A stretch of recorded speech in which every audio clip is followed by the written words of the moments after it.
With 2024 coming to a close, there are plenty of words you could use to describe this past year. Ray gun, lunch leaf, banana, even eclipse. And depending on how you choose to look back on 2024, all that stuff can pretty much be summed up in a single term. And so the word of the year for 2024 from Merriam-Webster is polarization. And obviously this year was a year with an important election. The elections were clearly the story of the year, and polarization is the term that has been used by everyone. Yeah, polarization. With the people's choice of Donald Trump over Kamala Harris, Chase Oliver, and Vermin Supreme taking the cake, or at least 49.9% of it, even more so than TikTok's scrambled pancakes trend. And the online dictionary tells us which words are being looked up, but also in what volume. And so we try to have a data-driven list that explains what words sent people to the dictionary in the past year. That guy's the editor-at-large with Merriam-Webster, the dictionary nerds who use their 100 million monthly website page views to determine that polarization is in, and authentic, last year's top pick, is out. Hard to believe. Can be tied back to the polarization that we see in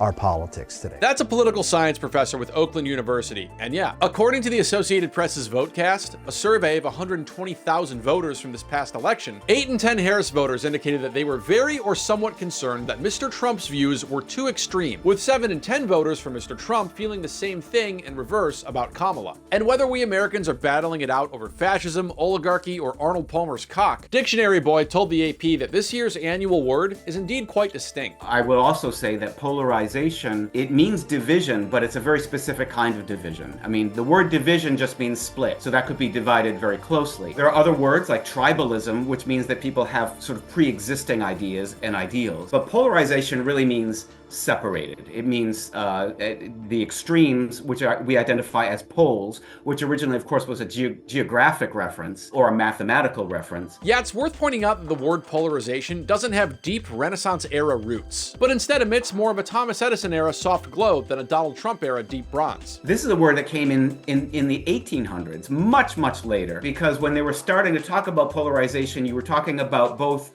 visual science, so whether, and that's why we say polarized sunglasses, for example. Also, of course, electricity itself. That the way that we use electricity, it depends upon, two different poles.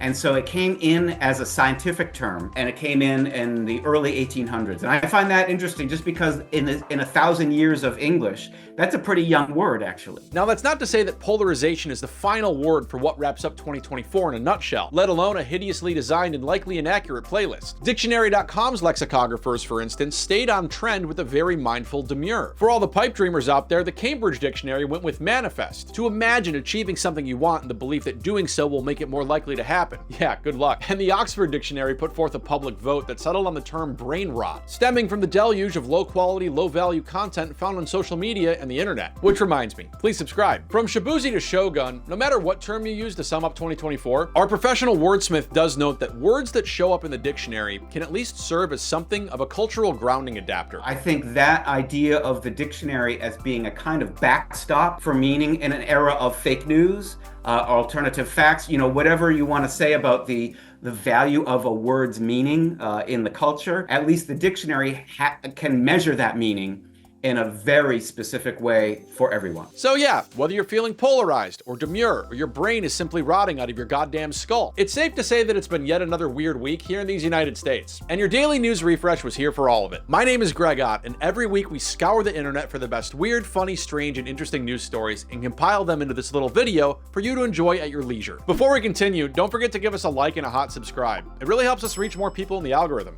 Thanks. And with that, here's some of the best weird news headlines we've come across in the past 7 days. Stuck Squirrel just got this year's top prize in Nikon's Comedy Wildlife Photography Awards. This photo shows the moment a red squirrel got caught diving into a tree trunk, and photographer Milko Marchetti was named the overall winner of these 2024 Funny Photo Awards. Organizers say this year the competition received more than 9,000 entries, the most in its 10-year history. And among the other category winners are Mantis flamenca for the Insects Award, Unexpected Role Swap in the Fish and Other Aquatic Species Award, this frog with its head in a bubble for the Reptiles and Amphibians Award, and this bird face planting onto a rock while another bird just stands there for the Photo Birds Award. This annual competition is open to amateur and professional photographers alike, and they say their mission is to widen understanding and engagement of a sustainable world through, photos like these. Next year's competition opens for new entries in March of 2025, so don't be surprised if you see a bunch of animals trying out new material at open mics over the next several months. I smell cologne. That's a cop in full Scruff McGruff mode sniffing out a suspect in a crawl space last Saturday. I smell cologne. In this just released video from the Atlanta Police Department, some officers are out searching for a few suspects from an armed robbery that took place in late November. And after spotting one of them and offering up a friendly greeting, Hands! Hands! Get on the fucking ground! that guy's taken down as they continue their search for the second one. They eventually track the second guy down to a crawl space, and the cops are ultimately able to confirm they're in the right place because of the man's signature scent. I smell cologne. Hey, you guys smell the cologne? I smell cologne. Now, it's not clear what cologne this guy was wearing. Maybe insolence would be appropriate, but a nice whiff of whatever it was enough for cops to ID the man and offer up yet another friendly greeting. Let me see a fucking hand! Crawl out! Our fragrant fugitive is apprehended as an officer offers up a sauvage piece of advice that's pretty good for anyone, really. You shouldn't wear so much cologne, homie. The two suspects, first names Contrevious and Cortez, were ultimately charged with aggravated assault, armed robbery, and possession of a firearm during the commission of a felony. Oh, and obstruction, though presumably not of one's nasal passage. A Japanese company is getting ready to blast ingredients to make sake into space. Sake maker Asahi Shuzo is planning to send the stuff up to the International Space Station to ferment a special brew, with the company hoping that their insights into space fermentation can help them make sake on the moon one day. In case your childhood dream is to become an astronaut who gets a DUI in the lunar rover. While there's no guarantee this plan will be a huge success that results in delicious space sake, or whether this thing becomes a doomed experiment that triggers some sort of Event Horizon situation, the company intends to sell a 100 milliliter container of the stuff back here on Earth for 100 million yen, or around 653,000 US dollars. And you thought regular bottle service was expensive. Now, of course, that's not everything that's happened in the past week. Elsewhere on the channel, we told you about Santa Claus making Christmas Eve preparations out from Santa Claus Village at the edge of the Arctic Circle. Quite often I hear from the adults that they say, "Where is my bicycle? The blue bicycle I asked for 30 years ago." And then we'll see that the reason is that they didn't write the letter for me.